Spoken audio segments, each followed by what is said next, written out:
Hello there. Voy a explicar hoy las unidades que corresponden a la semana 2. Tenemos que trabajar la unidad 2 y la unidad 3, Business Matters and Planning a Vacation. Vamos a hacer entonces esa explicación de forma rápida. Van a encontrar un tema que se llama modales y semimodales, ¿ok? Entonces vamos a utilizar el primer modal que se llama must. Must indica deber, pero es un deber más moral que obligación. ¿Listo? Entonces miremos los ejemplos que nos dan. Dice, I have a terrible toothache, I must go to the dentist. Entonces tengo un terrible dolor en un diente, entonces debo, es algo moral, nadie me obliga, pero debo hacerlo, ir al dentista. We must try to help Nikki. Debemos tratar de ayudar a Nikki. She's our oldest friend.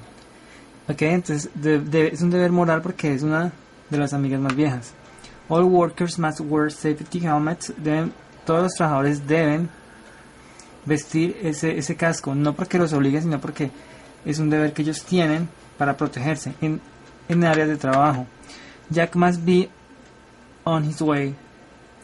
There was no one home when I called his apartment. Él no debe estar en casa, ¿ok?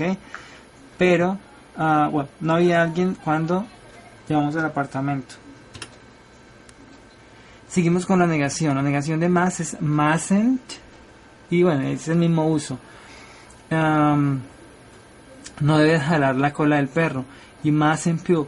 ¿Por qué no la debe jalar? Pues es algo moral, no es que nadie lo obligue. And we mustn't forget to pay back the loan. Olvidar pagar el préstamo.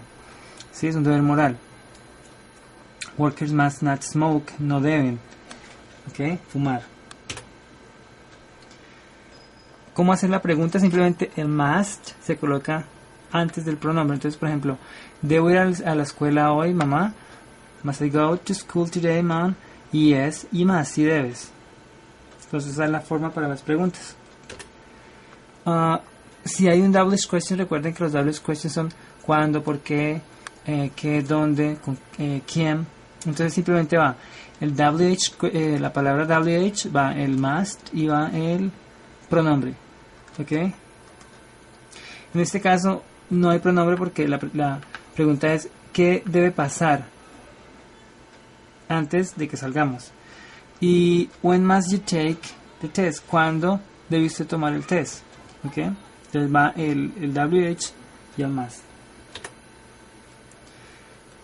Más modales. Bueno, entonces ese es el pasado de have, recuerden.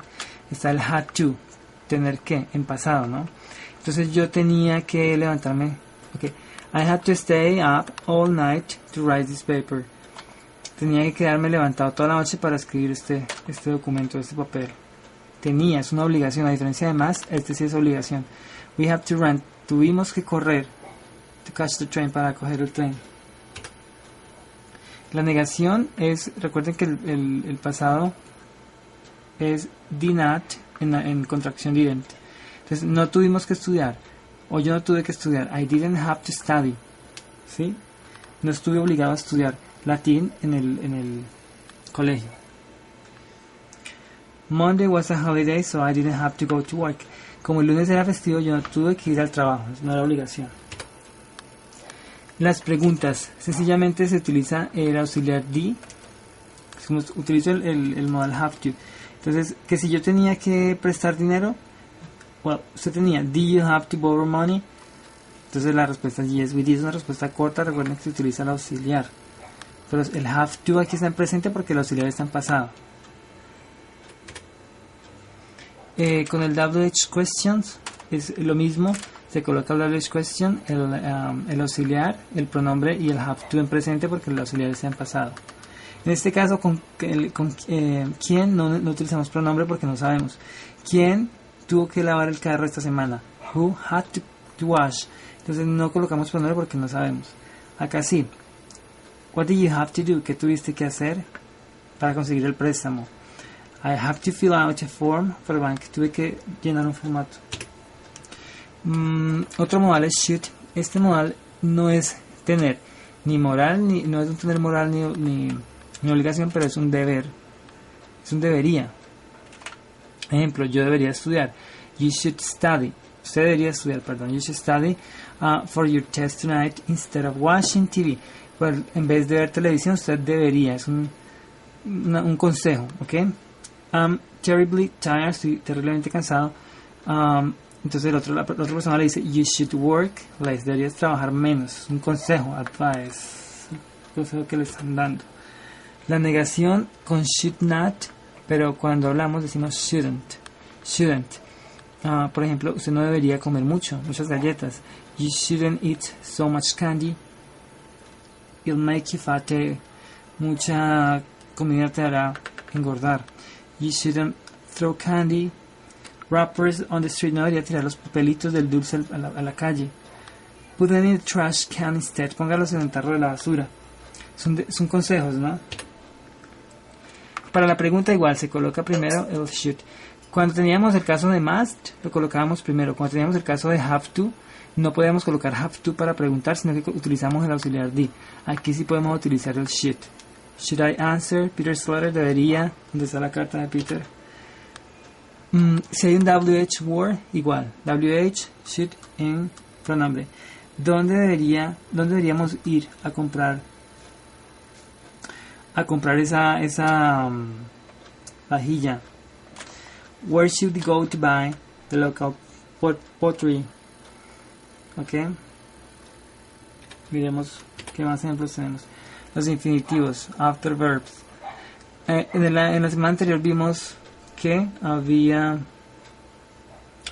algunos verbos no permitían el ing, algunos permitían el ing, otros el to. Entonces miremos que el caso de decide, por ejemplo, no permite el ing, sino que debe ir con to el segundo verbo. Acá hay más ejemplos sobre esto. Miremos a ver los verbos. Estos verbos no permiten el ing. Agree, show, están pasado, shows, decided, hope. Los verbos que sigan a estos verbos deben ir con to. Esto lo pueden buscar ustedes en internet. Qué verbos toleran el ing y qué verbos toleran el to. Porque es una lista, pues no son muchos, pero los pueden mirar, ¿ok? Por ejemplo, estos no permiten el to, sino el ing. Por ejemplo, enjoy, este lo vimos ya. Frank enjoys watching horror movies. Él disfruta ver películas de horror. No puedo decir enjoys to watch, ¿ok? Sería incorrecto. Y eso es todo. Espero que miren la explicación y les ayude. Okay, see you next lesson.